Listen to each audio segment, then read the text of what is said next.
Whatever our views are in life, whether we're rich, poor, tall, short, hirsute or bald, we all need a bit of Hygge in our life. Now, what is Hygge?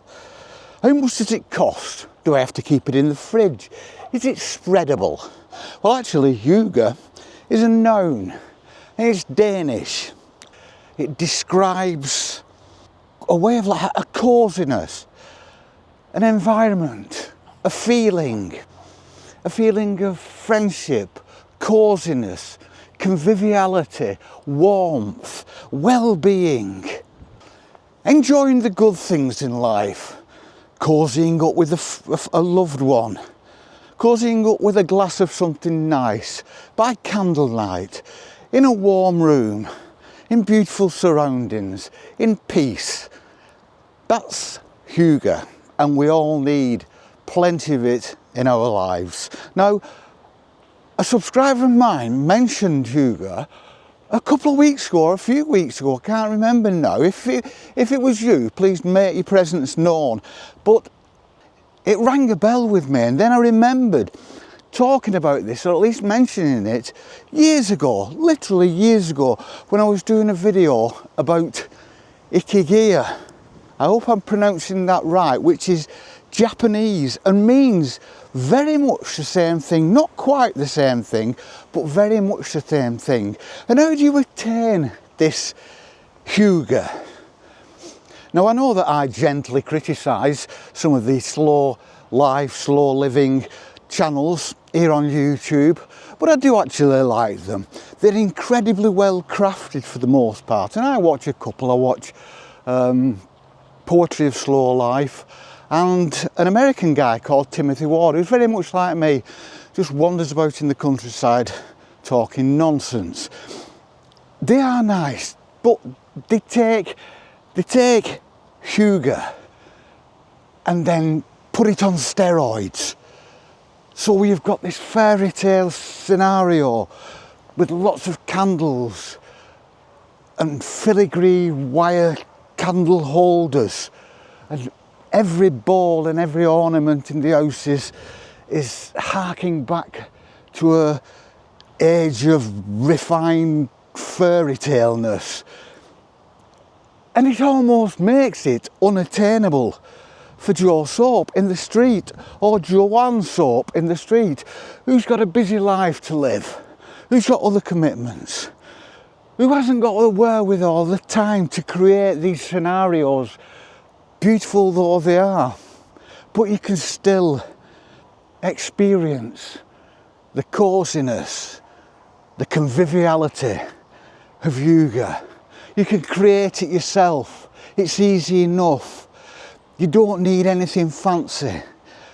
Candles. Get a few candles if you want to. I quite like candles. They're cheap. They give atmosphere. And I'm a roughy toughy bloke.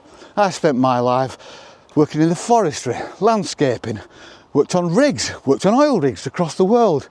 I've done it all. But I still like that atmosphere. I still like creating that atmosphere. Candles. Warm light. I've always liked warm light, in subdued light, and I don't like the big light in the middle of the room.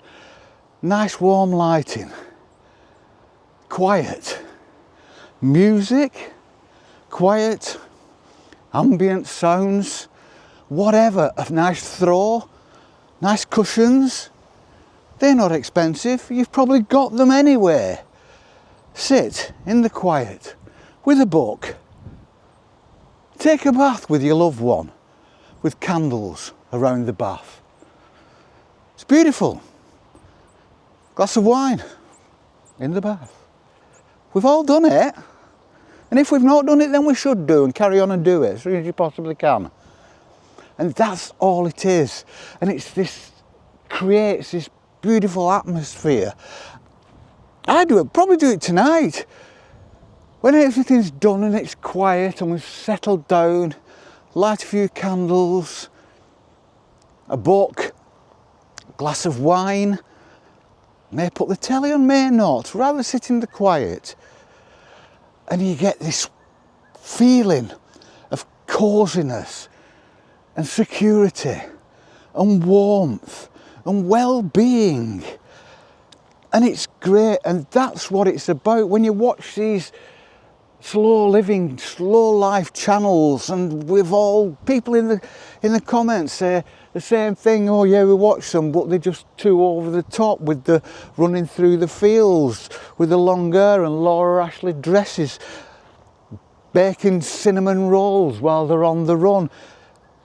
Yeah, they go over the top, and because they go over the top, it's like dictating to you that this is what you've got to do. This is how it's done. And it's not. And the trouble with that is it makes it unattainable. Because we just haven't, I can't do that. I've not got that. I don't live in a cottage in a wood. When I look out of my window, I'm looking at the house on the other side of the street. But we can create this behind our closed doors, behind our closed curtains.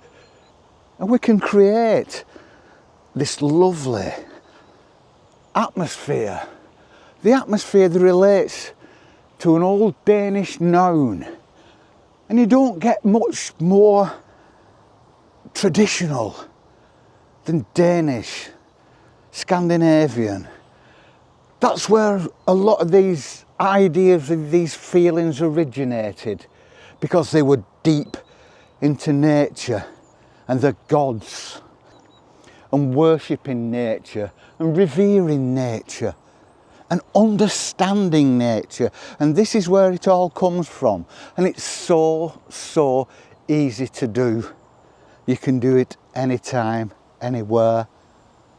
A lot of it talks about a Hygge. It's about spending time with loved ones, a picnic, sitting on a hillside, gazing at a view, with friends, with loved ones. But you can also do it on your own, with your dog, with yourself, and get exactly the same experience, an experience of peace, of profound peace. Because we think we're at peace when it's quiet and you just sit down and you think, oh, the end of a nice day, now I'm at peace. But there is another level to that, where you can transcend into a deep peace, an almost transcendental peace. I'm getting all hippie now, but it is, you can do it. It's there for the taking. It doesn't take much. Hygge is simple. It's about simplicity, isn't it? It's about getting luxury from the simplest things. Not having to spend money on luxurious goods, but creating a luxurious atmosphere with the things you've got sitting about at home, or the things that are going to cost you pennies. So treat yourself. Go have the Hygge experience. You know it makes sense. We shall see you on the flip. Peace and love.